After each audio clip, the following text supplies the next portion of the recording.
Last week our heroes, that's heroes in quotes, found themselves in a real pickle. We witnessed a horror show of an execution for the deserter we brought in, which, combined with some very problematic speechifying about non-human races, left some of us wondering if we'd signed up, again that's signed up in quotes, for the right army. Army also in quotes. Waverly Cloudsack dismissed the idea that Monterre was involved with the desertions and found it much more likely that the agent provocateur told whatever lies he thought would get men outside the wall for an easy ambush. We got an assignment to root out the traitor and or enemy agent known only as Hank. We head to the only tavern in town. In case you were wondering, that's both tavern and town in quotes. Only to discover that Mr. Percy has been supplying the camp with ale and making a pretty penny besides. We meet a group of crusty veterans and stumble upon the mysterious Hank, through no real skill, but frankly no real luck neither. What proceeds is what could generously be called a clusterfuck, wherein we learn nothing we didn't already know, except that we may be too gullible to engage in espionage at this sophisticated level. Blood is spilled, spells are cast, and at the end of it all, Hank is dead, and our party and the veterans are sporting some serious wounds, some delivered by Hank, some by each other. We did get some boner beads, though. That's right. We found Bonris's prayer beads on this person. What he said. And we heard from a diplomat from Monterre was about to arrive. Oh, and Jonas got a letter from his brother. What did it say, General? It said, "Father dead, mother has been captured, trust no one." Fellas, it's time for Dungeon Dads.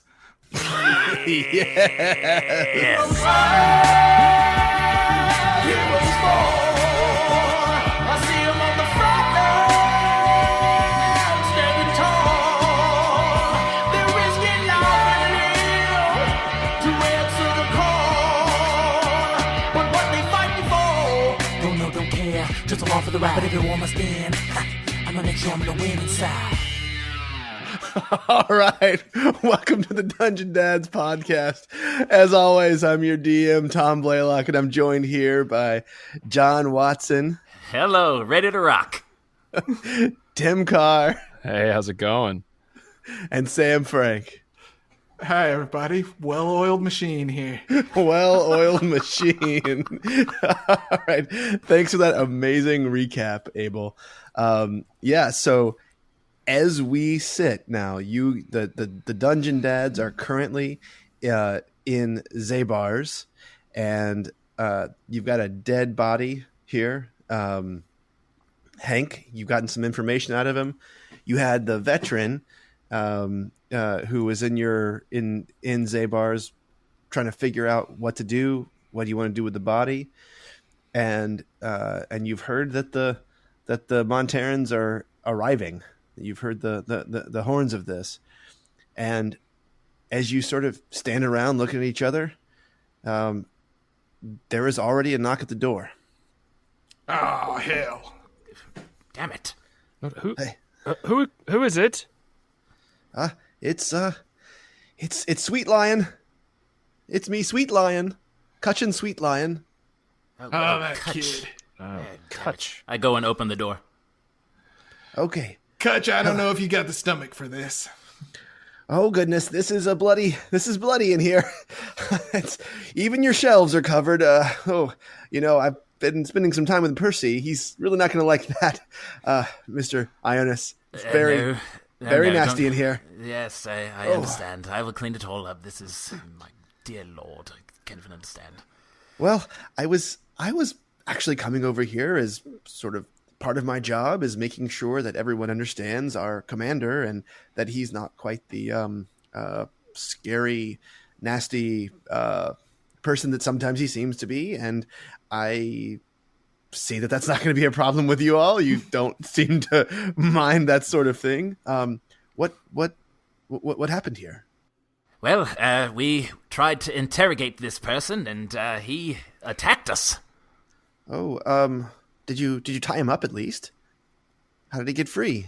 Oh, who has time for such things? We thought we could have a normal conversation with the person, offer him tea and crumpets, and see if he would be willing to talk to us, and he just was not. Oh, goodness. Well, what would you like to do with this poor soul here? Well, we told the other man to get Mr. Cloudsack. Are you able to bring him here? Okay. You're sure that's what you want to do? Well, I saw before that he was able to talk to the dead or bring the dead back to life. Maybe we could find a way to speak to this person still. Okay. That's really... We do think he would be interested in hearing what this man has to say if he can be of help. Well, in that I will regard. tell you the Monterans are arriving. Maybe he'll let me speak with them, and he can come here. Maybe I can keep them busy. Maybe I can busy them with pleasant conversation while he comes here. I will be right back, fellas. Kutch, I think that's playing to your strengths. Oh, thank you so much. You are a very kind soul, Abel. I do try. I have picked up a few new. I'll be back. Kutch, I'll you're doing it right now. Go on. Okay. Okay. I'll be back. All right. So As soon as he leaves, I lock the door. Okay. And I turn around I take everything in, and I look at my two new compatriots, and I say, before we do anything else, I think we should talk. First of all, I'm not exactly from this particular time period. What? What do you mean? Not from this time period. But... I'm having trouble understanding everything, but after reading this note, I feel like things are spiraling out of control. So I was coming to Hawk, to Fort Pass, to open this store, but I was coming here 2 years ago, and it took you 2 years to get here. No, but so you've heard them speak of Reinhold Erlington being the governor of Monterre. He, at the time, was just part of our personal guard. He worked for my mother. And he had arranged for me to come through a portal to Fort Pass to reopen this store after my uncle died.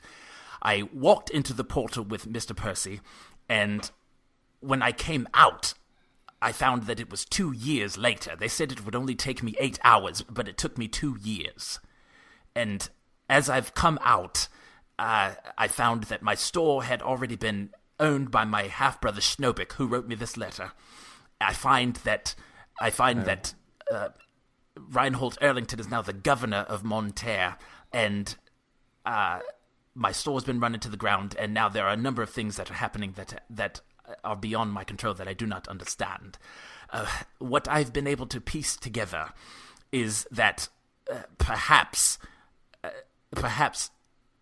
Erlington was not as honest as I thought he was, and put me in a situation to get me out of the way, because he seems to have gained quite a bit of power during the time that I was gone.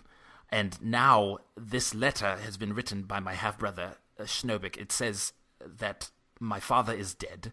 It says my mother has been captured, and it says to trust no one. And it specifically says Reinhold killed my father. And I fear that by knowing me, I have dragged the two of you into some sort of plot.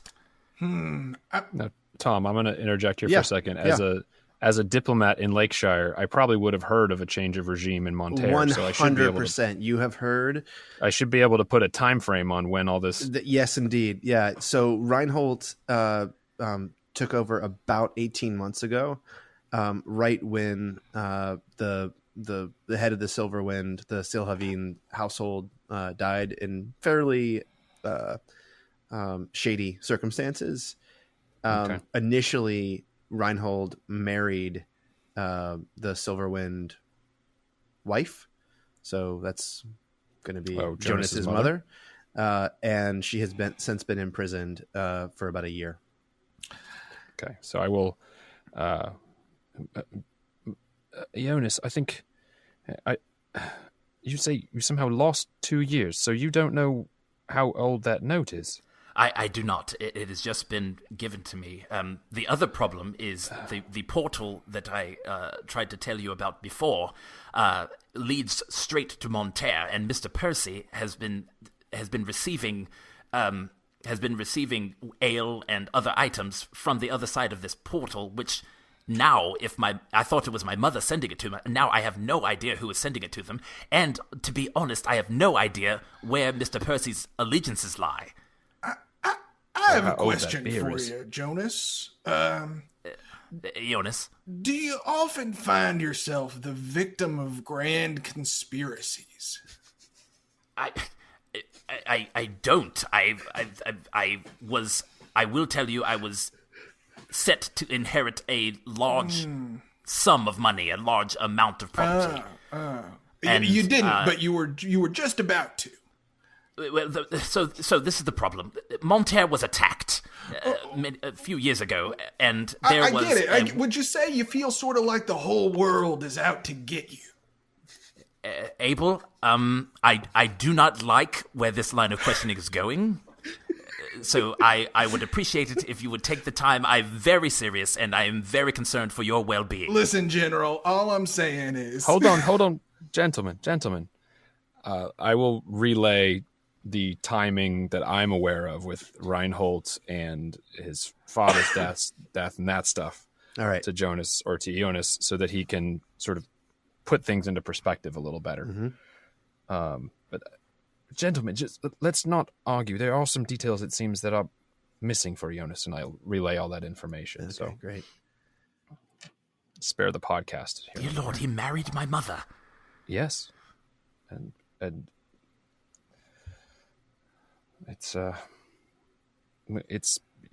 things haven't changed in Monterre since then, really, at least as far as the rulership of it goes, and I've had my ear to the news, so to speak, for up until I came here, really. So, what do you know about... I don't know if that helps you. It confirms my suspicions, which I very much appreciate. What do you know about Monterre's allegiances in this war? I mean, Lakeshire, heard more about the changing of the heads of states, so to speak, than who they allied with. But Tom, do I know anything? No, you don't know anything. Yeah. I mean, they're in Hark, right? Like they're in the Hark territory. They have an alliance with Hark. Everyone sort of knows that. Yeah, about 20 years. So they've been with Hark. You're telling me that the heir to the Silverwind fortune, rather than being killed or disappeared or exiled, got sent through a portal 2 years into the future to this godforsaken place. Well, I mean, listen to it from my perspective. I have sent... Oh, you are really working my nerves. All of a sudden, I've been sent through... I'm starting to get a very clear perception of how all this looks from your perspective. I was sent through a portal. All of a sudden, I have to join the military when this military, specifically at the time when this military has been running out of men. I am forced to join the military and am immediately put in life-threatening positions. They were trying to get rid of me.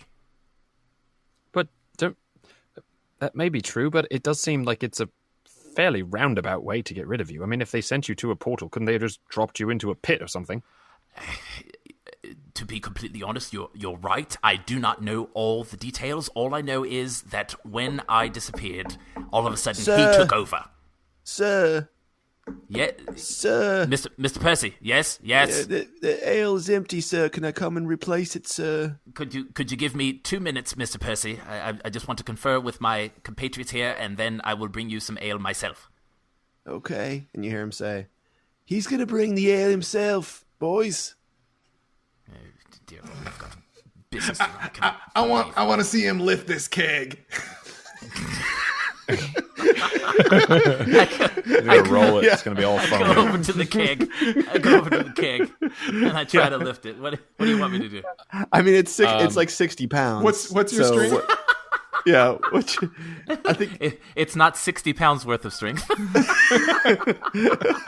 I mean, he couldn't have on the damn chainmail even for a second. And that's only 55. Yeah. All right, Abel, look. You want me to help you with that keg there? Come on, let's could table you this conversation. Let me get this just a minute. beer out to these thirsty soldiers. Thank you. Is Thank there you. anything? Is there anything near the chest where the portal is that has any like leftover scraps or weird things that may have come through the portal? Well, that Percy hadn't sure, cleaned up and the keg is in the chest. Okay. So yeah, like you're gonna have to open the chest up to get to the ale. All right. So I open the chest up. All right. So you immediately see it's super weird. So it looks like there's a wooden bottom to the chest, but you also see sort of shining through a silvery. It's like it's underwater. It's like there is a keg that's just sitting underwater inside the chest. But on the actual lid of the chest, there are several notes that have been sort of pasted on there. The first one in sort of not very good writing, things are misspelled.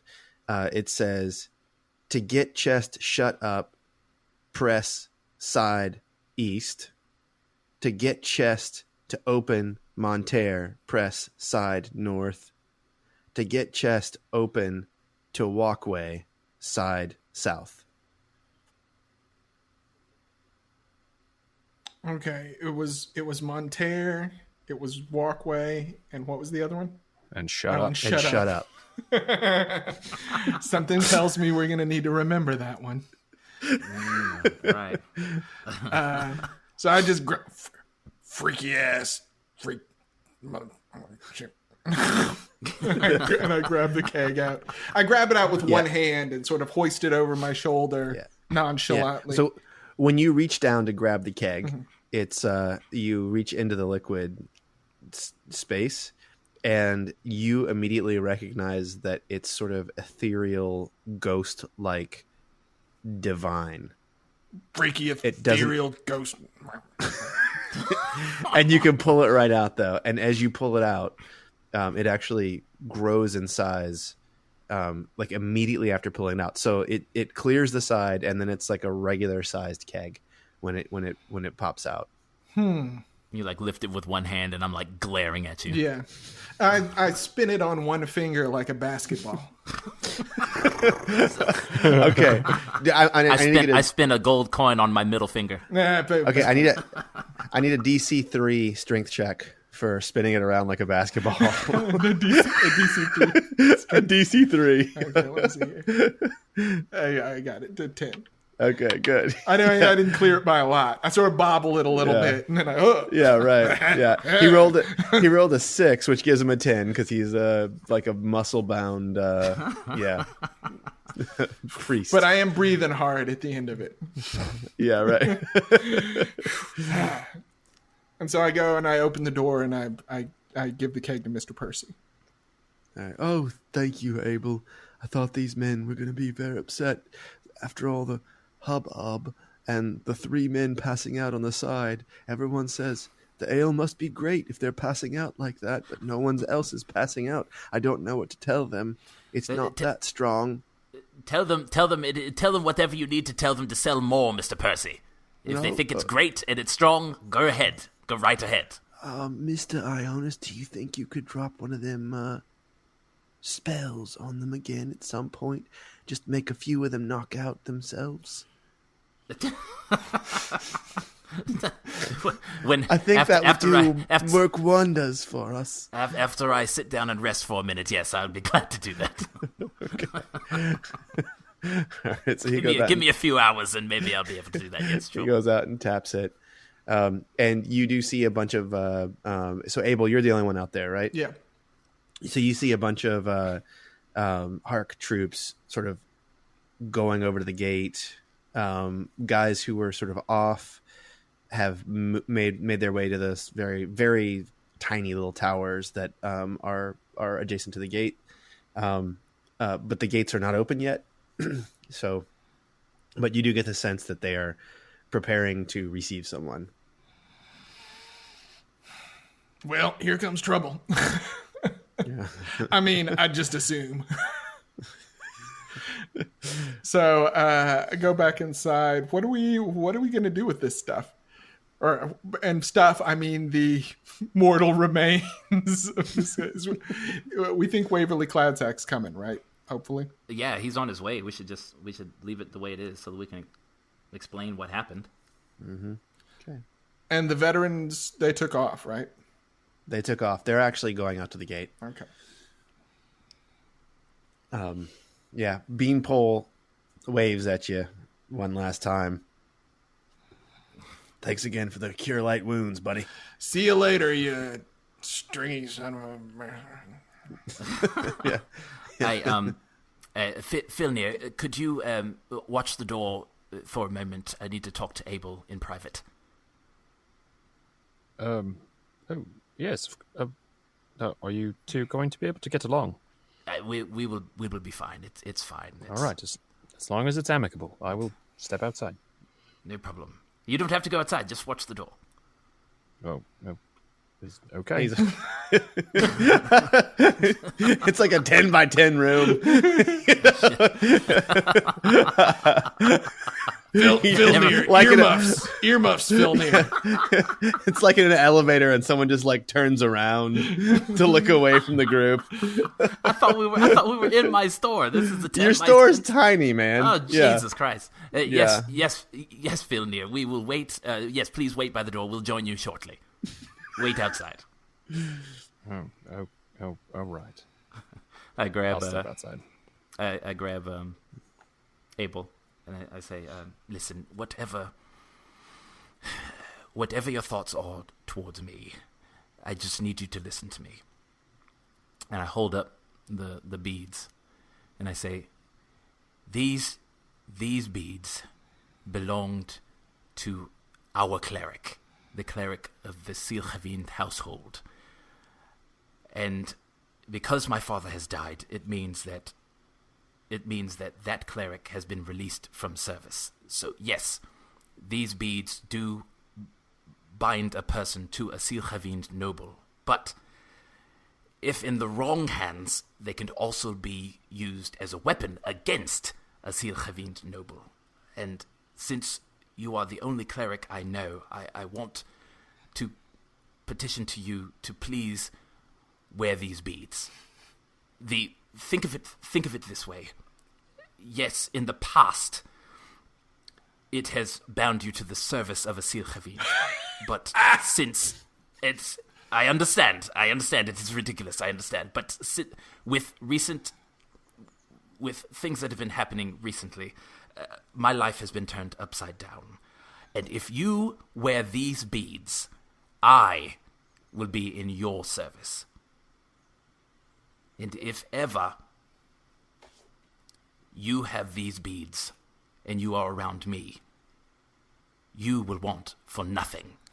All right. I take his hand and I put a gold piece in his hand, and I say, "This should more than pay for the drinks that you've bought.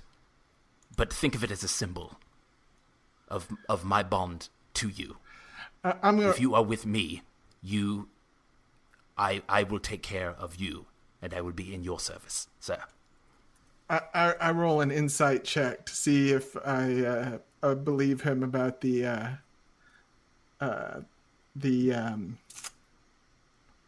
being bound to me or vice versa. I don't know if that was metaphorical or literal. Yeah.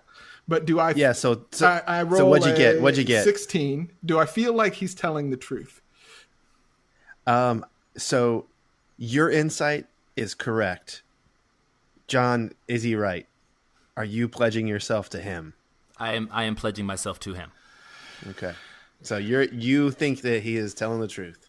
Well, listen, I got good news and bad news for you, Jonas. The bad news is I don't really believe most of the things you say. I believe you believe him, but I don't believe. But here's the thing: I don't really believe much. But I'm also not real big into service. Current situation accepted. I'm not real into the idea of serving or being served. But here's the good news: whether I believe you or not, I'm gonna do the same thing anyway, which is try to keep you alive. You're in my unit. I might need your blasting to get us through this giant army that's coming down on our walls. Monteran nobles, brothers writing notes, beads taken off a cleric, and mothers in prison. That all seems real far away to me. But none of it really changes what we're going to do right now, which is try to stay alive. All right, so outside. All All right, now let's get after it. So outside, while this is going on, Filner, you see Waverly Cloudsack wearing a kind of a giant creepy cloak that he looks like he's trying to blend in or at least not be noticed by the men, but he's literally the only person who wears silk. It's black silk and it's super long, and there's just no one else who would be coming from his tent and sort of doing that shuffle hustle across the camp over to in the most direct route to Zabar's, which is also not on the boardwalk. So he's actually walking through mud, and he's cursing, and you can hear him, and it's clearly him. And he shows up and he says, "Filner, did you killed a spy, Filner? Is that true? Kachin told me you killed the spy."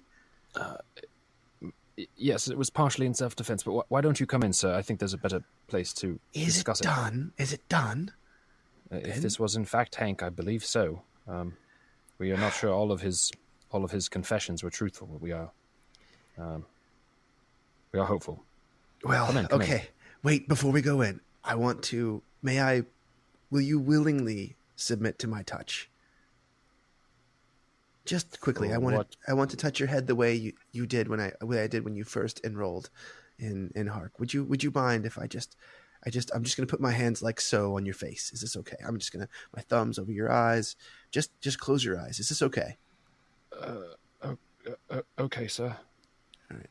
So he does it, and he's sort of mumbling a little bit in a language you don't quite recognize, and you feel Paraso get very, very warm, and you feel a certain amount of fear now. Suddenly, like, you are feeling the fear, but it's not your fear. Like, you can tell that it's actually Paraso's fear that you're feeling, and Waverly says, "Would you pull out your magical sword and just concentrate on it for just one moment. I believe I have some information that will help you."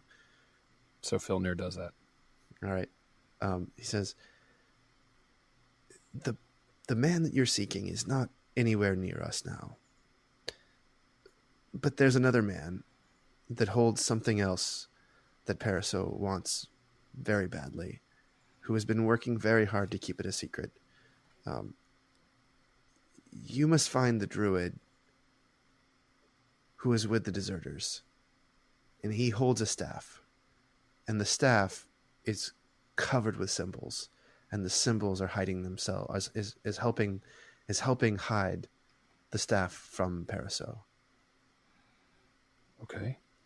And you should also know, anytime you speak with me, this foul creature of yours will not hear us. You mean Paraso? He will not hear us from now until the end of time. I am well hidden from your sword, and now you may choose when and when not to be hidden from this sword. Okay, but are you trying to help me despite your hiding? I'm not aware of your relationship with Paraso. I am just a man of divination. I can see things, and I can also work to not be seen by things. I see. And as long as you keep the symbols I have just placed on your eyelids safe, then you will be hidden anytime you want to be, and you will be seen anytime you want to be by your... I guess you've pledged yourself to him, but you may choose when and where to pledge. I understand. Let's go inside. Let's see. So Filnir walks with his eyes like open way too wide, like he has to really hide the eyelids like in his eye sockets. Yeah. And you can see that Waverly actually has we didn't talk about this very much, but he's got tattoos all over himself that are druidic tattoos that I mean, they don't mean anything to you, but that he has things all over him. And you sort of have a feeling that this is probably these tattoos are maybe magical marks instead of just inked tattoos. I'm guessing the marks on my eyes are they visible to everybody, or are they some sort of magical? You can ask someone, but you actually feel them. You do feel them. They're hot. Okay. They're hot. They're not burning your eyes, but they're hot. I'll just still walk in with my eyes opened extra wide, unsure of how visible these things are. Okay. All right. Yeah, so you all right? Yes, don't I look all right? You look a little too all right, if you know what I mean. Oh. No, I'm fine. I'm Looks like he's been chewing that hop root. Yeah, I have Cloudsack here with us. He's yes, Waverly Ballsack, Cloudsack. Thank you for that. Yes. So this is him. Gentlemen, I must say, this does not look like a professional interrogation went on in here. But that's fine. Not everyone has that particular skill. Willem is not expected back for several hours, so I don't expect anything wonderful to have happened. But could you tell me, just give me the old TLDR on your interrogation?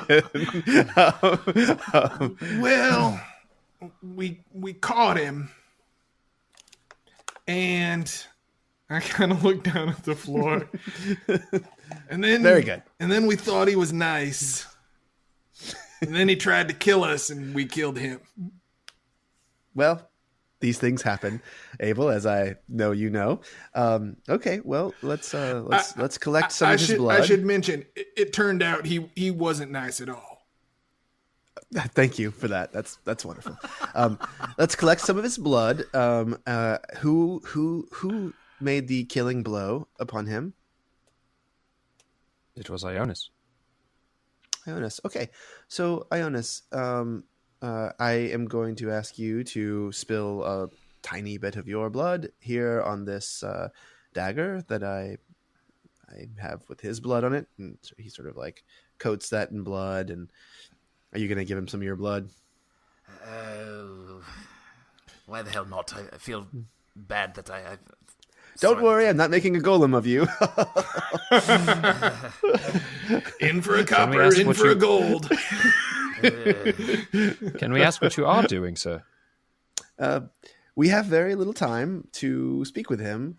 As you can tell, he is not totally dead. He's only mostly dead. And so, I'm sorry. Mostly dead? I slit his fucking throat. Yes, he's mostly dead. His spirit... who am I kidding? I'm going to bring him back from the dead for just a moment so I can speak with him. If I wait too long, he'll become a zombie, and I do not want that. I have enough to deal with without a monstrous abomination Jonas, trolling do hurry, around. do hurry. Yes, thank you. Ionis, please give me your blood. All right, I just don't understand. Is he even going to be able to speak? I ripped his fucking throat out. Here. No, don't you worry. It looks like a Pez dispenser. I don't know what that is. That's some Monteran delicacy. Something we have of it.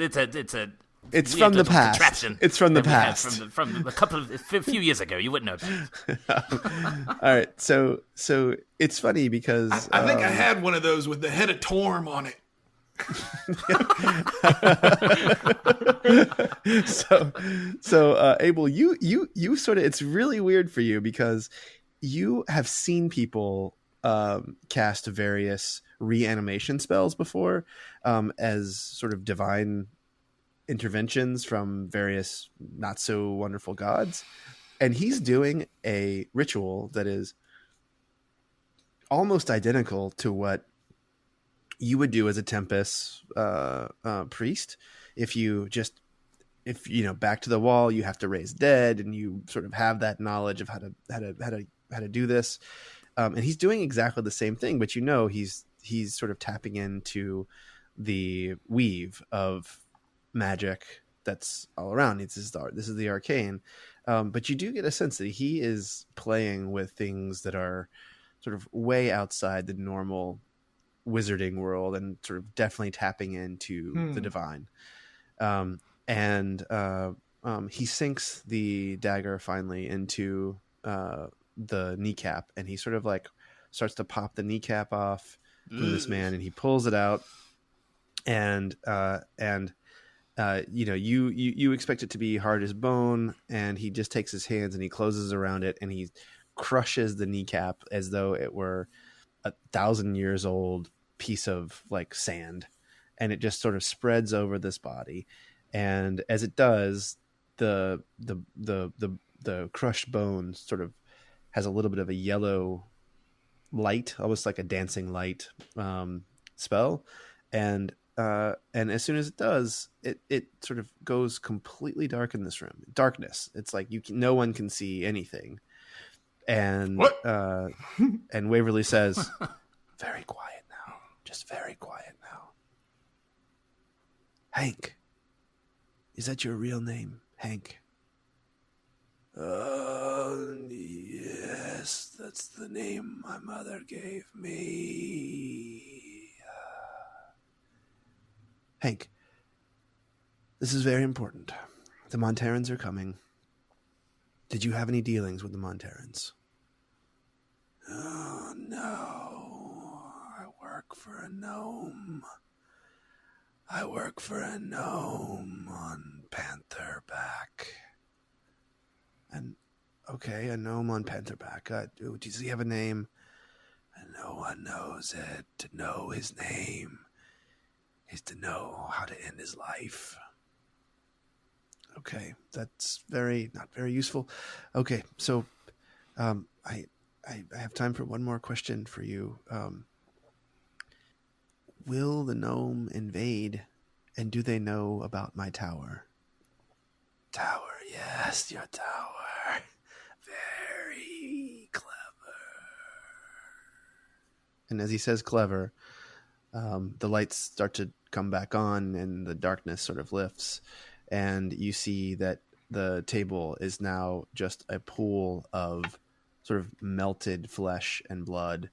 And I'm all the way on the other side of the room, back in the corner. Fucking freaky ass, freaky.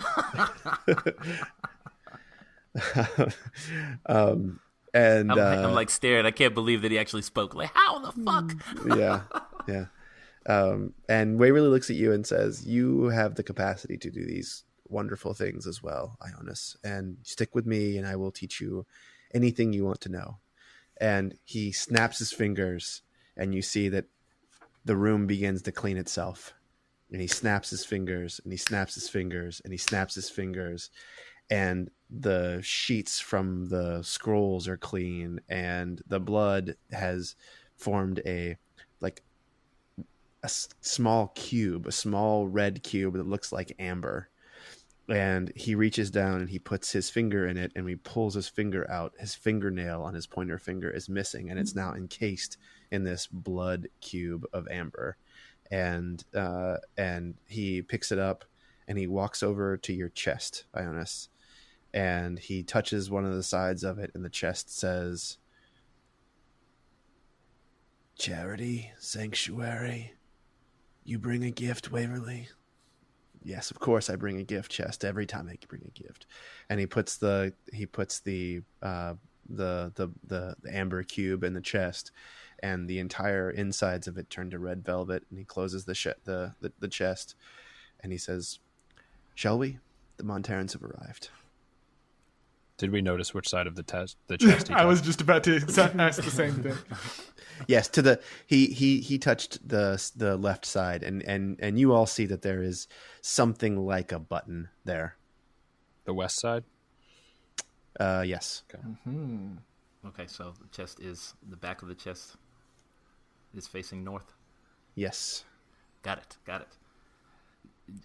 Ionis is just staring at him like slack-jawed, like, yes, sir. We definitely need to talk. I must find out how you did all of that. Ionis, do you know how to conceal this chest? No. Okay, well, that's a lesson for a later time. Mr. Percy does not know how to conceal this chest either, but he knows how to find it when it's gone. And he snaps his fingers, and the chest is gone. Oh. And he says, "We'll find it later. We don't need any Monterans coming in here and trying to find the way back home." And he just confidently puts his cloak back on and walks out, and like he just doesn't even look back at you, and he heads to his tent. All right. I look at the guys. Either this guy's punching way above his weight class, or he's not. And I don't know which one worries me more. I'm with you. I tend to think the latter. Let's just stay on his good side, and I'm going to see what I can learn from him. And I follow him out, straight out. Yeah. All right. Yeah, I'll go too. All right. Heading to greet the Monterans. Yeah, so Waverly just walks past there's a crowd of men on horseback that are clearly retainers. There's about 10 men there, a couple of archers. There's Hark. Ionis, you do recognize that there is the tree and the snow crest on all these men's clothing, which are symbols for Monterre, but literally Monterre has never put crests or colors on any of their uniforms. They have always been the color of whatever army they were in, and so they're sort of light blue and light green, and the tree and the snow. And this does look a little bit weird to you. You assume that they are in fact Monterran. You recognize no one, and you also notice that most of these people are light skinned. And that is not the case for nobility in Monterre, as you know. Like most of the men and women who are nobles are dark skinned, and high up army officials have tended to be nobles, and they're all crowded around Waverly Cloudsack's tent. While we're walking over, I'm gonna cast a Cure Wounds on myself. Okay. Yeah, I What'd probably you should get? have taken I have- taken a potion. 2 hit points. Yeah. That's an 8. That's an 8. Nice. That's a well-used Cure Wounds. Back up to 10. That unfortunately was my last spell slot. And I do want to say, one of the things that you guys did last time that we didn't mention is that you did take all of those potions, those small vials that you thought were poison, from Hank, and you did not tell Cloudsack, obviously, that you had them, but you have those things with you now. Did I Arcana check those? You did, but you just sort of assumed that they were the poison. You can do that later. Right now, you're just like chasing after Waverly Cloudsack. Got it. Okay. We haven't had 2 seconds to stop and think yet. Nope. It's just life's just full of incident these days. So I tell you guys, I am not used to this pace of life. I would have back up on the mountain. I would have one thing happen maybe in a month, and now it seems like every day is just full of things happening. It's it's just a lot to get used to. All I can say is welcome back, Abel. Welcome back to people. We are glad to have you here, Abel. All right. So you guys get to the tent, and Cloudsack's guards. So he has those 2 or 3 guards that are sort of always cloaked and always near him or near his tent, and they're sort of guarding the entrance to it now. And they see you walk up and they say, "He will want to speak with you. Just give it a moment here. You can go back to Schnobik's Chagrin if you'd like to." Say, boss. Yeah. Well, there's Zabar and there's also Schnobik's Chagrin. Is that right? The Zabar is next to it. Is that right? What? No, that's called Zabars. That's what it is. Oh, I thought it was just a funny way of saying. And who's Zabar on first, by the way? So the guard says, just go wait for us. He's going to call you in about an hour. Just go wait for us. So you can get a short rest during this period while you're waiting for Cloudsack to call you in. All right, cool. I'll do that. Yeah. All right. Roll some hit dice. I mean, Yeah. I might not have cast that Cure Wounds if I knew this was going to happen. But I'll take it. Was it 1d8? You can have it back. Take your spell slot back if you want it back. You know what? What's that? It was a good roll. Yeah, you're gonna The- keep it. The hit Yeah, dice. sure. I only wasted 2 hit points getting my hit dice back, so That's I good. think I'm okay. I'm back up That's to good. All right. Mine's 7. I'll get 7 points. 7, nice. Do it.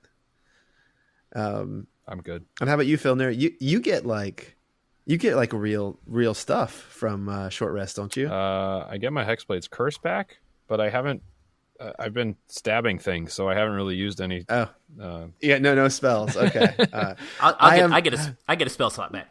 guys. You get a spell slot. Well, with a warlock, I am determined to give you guys lots of short rests so that you get some real like hardcore warlock action going on here. I sense a little warlock bias in your. Listen, I feel as though the standard I'm never is. going to argue against more short rests. Yeah, I feel as though 11sies, a little bit of post lunch break. These kind of Are we going three to stop short. for breakfast? What about second breakfast? No, my favorite line. You've already had it. We've had one, yes. That's true. We jumped right to the end. Sorry. Well, are you so Waverly has shown some of his colors here, guys.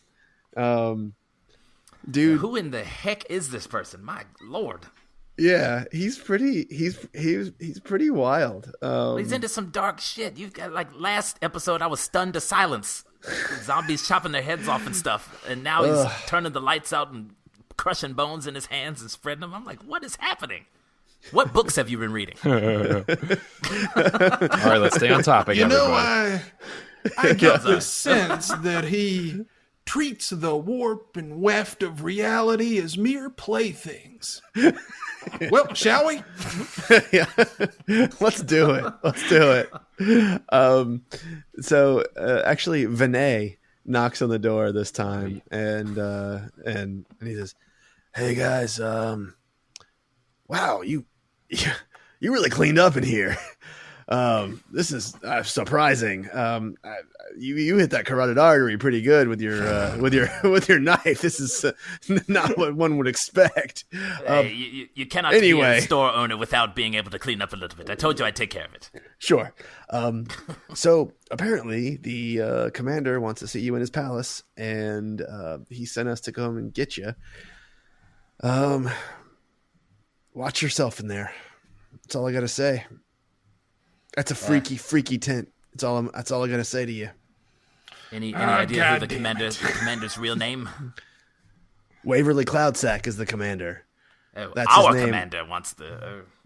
Oh, the pansy from Monterre. I have no idea what his name is, but he didn't look like he was handling that horse too well when he got off.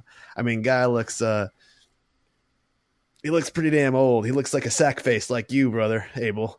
Except, I mean, except kind of wobbly on the knees. Yeah, I'll show you a sack face. Okay. Well, I eat sack faces like you for breakfast.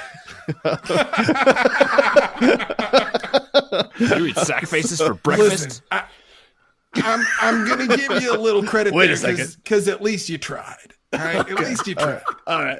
Well, thank you there, Abel. So you guys gonna go into the tent? All right, yeah. Yeah. Yeah. All right. All right. So these. I'm gonna go last. Okay. All right. Oh, can So- I kind of check one of these vials, please? Oh, sure. All right. So roll an Arcana check, and tell us what you get. Okay. Let's see. That is an 11. Okay, 11. It is not poison. But that's all I know. It's not poison. That's all you know. It's not poison. All right. Okay. All right. Onward.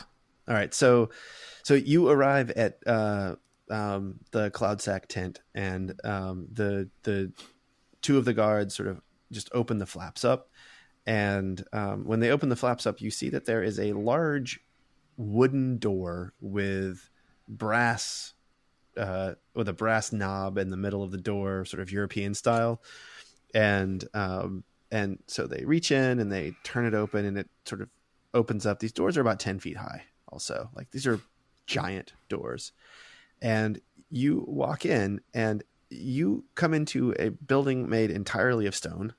There are windows looking out on the camp that are at tent level, and they're not being covered by a tent. There is a table set for 6 people, and there is a woman sitting at the table who you have not seen before, and 2 small children who are sitting there, and they all sort of wave to you, and they say, "Oh, he went to the parlor. He went to the parlor with the Monterans," and the guards sort of lead you down this short hallway. It's just bigger than what it looks like from the outside, right? It's not like a palace or anything, but it's bigger. And you go through the hallway, and you get to a parlor room that has 20-foot high ceilings, and just off to the side there is a stairwell going up, and you can see that it sort of rotates around a circular sphere. And Filnir, you get close enough to it, you can see that this is actually Neverwinter made architecture. Okay. And you look, and it looks exactly like the mayor's house in Neverwinter. And you can see that this spire that goes up, it goes up about 100 feet. It's a giant tower. And Ionis, you recognize the inside of the tower to be a mage circle tower. So this is like a tower of power. Like, this is a tower that one would go up and sort of magnify their spells at the very top of it. Oh. And it's very crazy that this thing exists in this tiny little shitty fort. And you can the problem is that you cannot tell whether the illusion is the tent or the illusion is the inside of this place. They both feel exceedingly real to all of you. Wow. Kind of a TARDIS situation. A little bit, yes. And so you make it into the parlor, and there's another room onto the side of that, which is sort of a kitchen area that you hear men speaking in there, and the guards sort of push you in that way. And there's a butcher table in there, and you see several people standing around the butcher table. You see Despo, Good Shower, she's in there. You see Willem Searchlight. You see 3 men wearing the Monteran colors sort of step back away from the table, and then you see this much, much older man with a beard. He looks very frail. He sort of looks he looks a bit like Beanpole, actually, out front. He's tall, he's very skinny, but he is if judging by his age, maybe he's 65, 70 years old. And he is wearing armor, but it's super light. And no one looks up when you come in the room. They're huddled around this map of the Breen region. And Despo Goodshower takes the lead, and she says, "Listen, y'all, I just don't know if it's worth trying to cut across this river and heading over to Breen Town. I just don't think that the gnome is what we think he is." And Willem agrees. He's like, yeah, man. Like, Adar is not like us, fellas. Adar it's just a bunch of chieftains, and they all want their own glory. If we take that tower from them, it's just going to make everybody who's honorable, us and the Adarans, and make us all weaker. And if this gnome is what you think he is, well, he'll just come and mop us all up after that. And the Monteran is sort of quiet, and Waverly says, "Well, one thing I do know is that we must take care of this deserter situation. And now you tell me that we have at least 20 men camped out not 3 miles north of us at the Woodland Crossing. We can't send troops out either way. We're stuck here. We're stuck here." And Despo looks over and says, "Well, we do have an old tactician here who knows the woods pretty well. Abel. Yeah. What do you think about this? You think these there's a camp over about where we found the deserters the first time, and it looks like the cavalry that's left is hooked up shop there, and they've got themselves some halfling warriors. We don't know where they're from, but I don't think they're from Lakeshire. Filnir, do you know any? Do you know if there's any Littlefoot, rangers and mercenaries, any guerrilla warriors that coming from Lakeshire?" I do not recall seeing any on my way here. Yeah. Well, we got some problems here because it looks like these halflings have built themselves a small army of roustabout, do nothing hark fighters, and they got them right on our doorstep. So I don't know exactly what we're gonna do about that.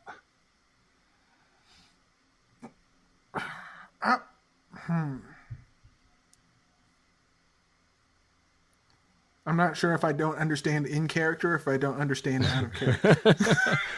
Yeah. Well, let's catch him. Let's catch him up. All right, will you? And the old man from Monterre sort of looks up and says, "Well, looks like you have found yourselves in a bit of a pickle here. You've got deserters that are coming here. It looks like they're preparing for a siege of Fort Pas. And there's words that this druid gnome is making his way around, and he has currently conscripted the entirety of the Breen Town militia and is preparing to try and take the tower that separates Adar from Hark. And we don't think you have the forces to withstand the gnome." So if them fellas is deserters, I mean, they ain't really very good at it. You're supposed to desert, as in get ye gone. What kind of deserter hangs around spoiling for a fight? It doesn't make any sense to me. Yeah, well, so I made my way over there, and it looks like they've got a newfound courage with their new halfling friends there. There's one halfling with them that I swear she seems like she changes shapes, man. I don't know what to say about it. I don't know. She's like a lycanthrope or something, man. She goes from like wolf back to like she beast, and by she beast, of course, I mean halfling. and then she tells these boys to do things, and they like, I saw these boys in our camp, and they couldn't keep a spear sharp, and she's got them doing drills, man. I don't know, they got short bows now. I mean, it looks like I'm not saying they're good, but these don't look like the same boys that left a few weeks ago. They appear to be ensorcelled. I don't know, man. Like, maybe they're ensorcelled. I don't know, man. I just I mean, honestly, honest to God here with you, Abel. You, me, Filnir, Ionis, maybe some of these archers we got. I swear we'd make fast work of them, man. I think we'd take these guys down in no time at all, and then be able to turn our attentions to something else, something more pressing. I just don't like having them right out there on our doorstep. How did I know that was going to be your plan? Well, Despo, what's the good word? well, it's really up to Waverly Cloudsack here. I'm thinking we Willem ain't wrong. I mean, that's you know, if you don't want to march your army out, even if they is deserters, you don't want to leave your enemies behind you. And I kind of feel like we maybe need to strike them, and you know, I don't want to send the whole army out there to strike them if it's only 9 or 10 men. I feel surprise will be on our side, and maybe we just take them out real fast. I don't know. It's up to Waverly, though. Well, here's what bothers me is we've seen something we don't expect.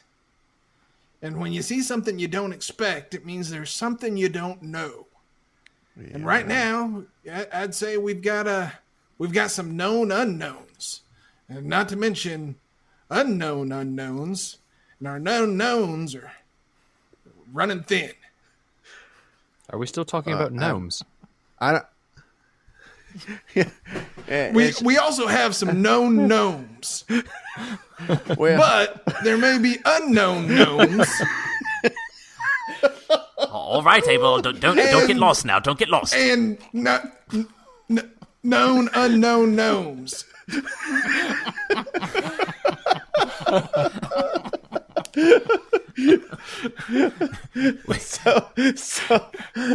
So they all just kind of look at you, and the Montaran kind of squints, and he goes, "No, wait, would you hold your arms up and say, by Tempest I smite you? Would you say that for me? Wait, would you say that?" By Tempest I smite you. Oh, wait a second. Oh, wait, this can't be. Your name is Abel. Well, that's been established. Yeah, that's right. I might say that's known. What's your last name, Abel? They told me Rock Brother. That can't be it. Well, it's sort of a name I picked up along the way that I guess I kind of went by for a little while. What's your real name? What's the name your Lord gave you?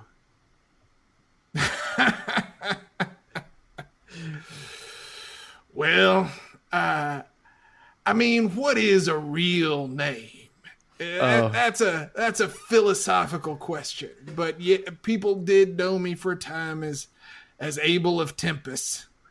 That's probably what you're thinking of. Waverly Cloudsack, do you know who we have in our midst here? No, I mean I know him, of course. He's the human who lived among the dwarves of the mountain of the Red Cloud Mountain.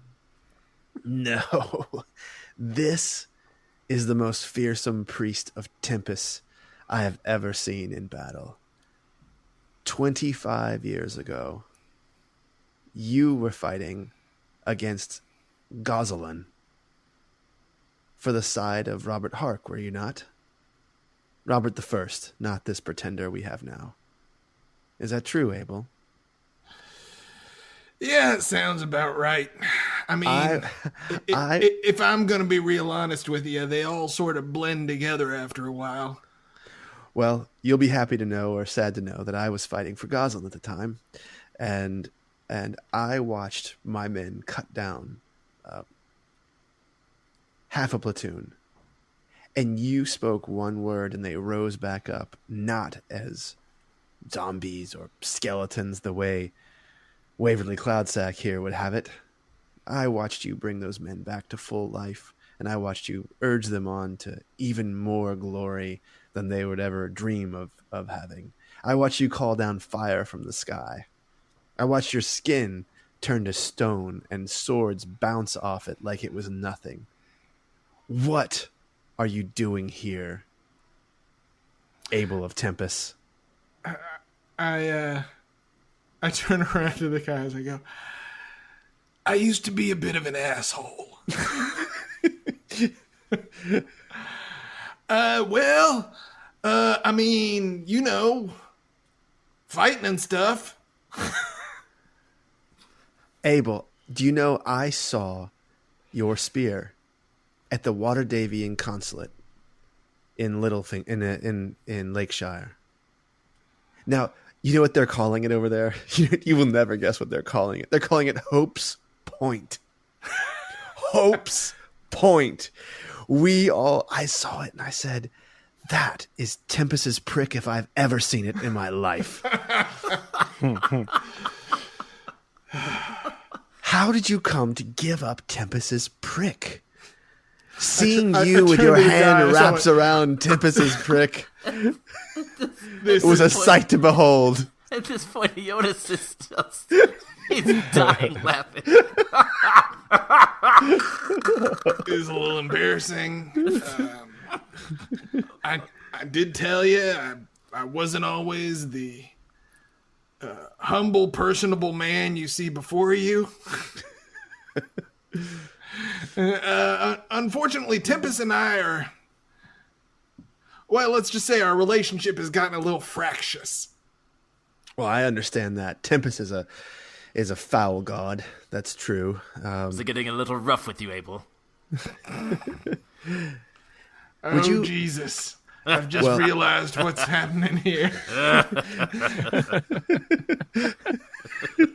Oh, this man's been wanting to take his shots at me, and now he's got a lot of ammunition. Oh yes.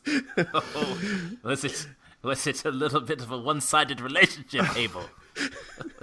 Well, so Yves Randall actually pulls his sword out, puts it on the ground at your feet, and he kneels down before you, and he says, I have been knighted once by my king. It would be my great honor for you to knight me once again here at the twilight of my life. I feel much safer knowing that Fort Hapas is protected by Abel of Tempest. Well, you know, I don't really have all my stuff with me. Had some real nice nut bowls, cups. He's laughing again. You know, I didn't really, sort of pace around and sort of thinking of some stuff. Like, okay. And I do my hand on each shoulder. Tempest bless thee. Arise, knight of Tempest, and do his good works in honorable combat. The end. All right. So as you do that, as you're touching his shoulders, you guys see a small bolt of lightning form in Abel's hand, which he quickly realizes how to sort of control, and he squeezes his hand closed, kind of the way Waverly Cloudsack did on the kneecap that you just saw. And when he does so, you see that a similar sort of sparkling dust falls from his hand, and he sort of wipes it off his body, and And Waverly Cloudsack looks at you and says, "This is not something I expected. I looked what I thought was in your soul, Abel of Tempest, and I did not see this. I did not see this." And he's kind of shaken. And he says, It's settled then. I want to see this Abel of Tempest defeat the deserters. I will. Oh, hell. I will sit on my tower and watch from afar. Yves, would you like to join me? Yes. We should do it at morning time, though. All the deserters? Can't I just defeat some of them? Well, we need to. I would like for you to bring the halflings in, if you can. And you hear Willem like exhale. That's a long way to walk with a prisoner. Oh, Jesus, this guy. Um, Jesus of the Orc Wars. He was a friend of mine. I think of him often. Waverly looks over at Filnir and says, and it's weird. You guys actually see Waverly like speaking to him, but it's like there's been silence that's just been sent over the entire room. And with regard to Waverly and Filnir, and he says, "What you're looking for is with the deserters." And he says, "Go get a night's sleep, fellows. Head out first thing in the morning. Take Despo, take Willem, take 4 of our best archers with you. And Godspeed, Tempest speed to you." All right, and thus ends chapter 3 of Every War Must End. Oh, fellas. Oh, man. I thought I was ready to punch something. I know, this is the whole thing. No punching. My Gotta bad. Go run my Stabbing fingers across this tower. Hey, Listen, guys, don't feel bad. There was a lot of verbal and emotional violence, so that will have to slake our thirst for the time being. yeah, you were really giving it to me, Sam. My character's about to slip up on you on the battlefield. I mean, come on, man. You got to admit, it sounds pretty far-fetched. I wouldn't expect Jonas to have the kind of like.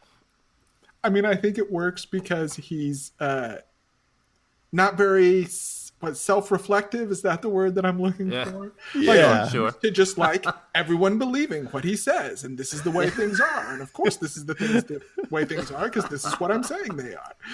So I don't expect it to be like I understand why he wouldn't necessarily think this would seem hard to believe. But come on, man.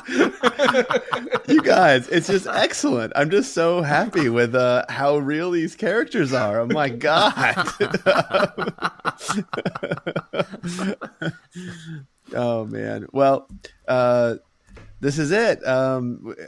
Level 3. So level 3. So come on back if you want to hear the level up discussion. I have to say, there's a little bit of a spoiler alert. There was some text messaging back and forth between me and one of the characters who was wanting to change out his expeditious retreat, which was his magical initiate. Who could it have been? And I was like, no, man, it's so central to your character. You run away. Like, it's so central. He's like, but I would really like to have one more blasting slot. Couldn't I just blow something up like innately? Just innately blow things up. Couldn't I? I feel like I'm not. And Filnir is so close to being like a super powerful melee person. Like, 3rd level is the level with the Hexblade and the. It's gonna get good. Yeah. Oh, I'm so looking forward to it. Me too. Right in time to fight a giant army. Impoverished deserters won't know what hit them. It's gonna be so nasty. It's true. Listen, just do me this one favor. Make sure you don't blow both of your spells in the initial melee. This is my one note DM tip. note to Pro Phil. DM tip to Phil Near. Don't blow your load early. That's Don't blow your load too early, man. Hold it in. Just All pinch right. it. All right. Well, listeners, don't forget to do us a favor and rate us on your favorite podcast. Yeah, rate us 5. Subscribe. Yep, 5 stars. Feel free to complain, but 5 stars, please. 5 stars with the complaint. Yeah. We love it. You guys suck. 5 stars. All right. Until next time, come on back for the level up episode and then chapter 4 when they go get the deserters. Oh, can't wait. Choo-ba-doo-ba-doo-ba-ba, choo-ba-doo-ba-doo-ba-ba, choo-ba-doo-ba-doo-ba-doo-ba-doo-ba-doo.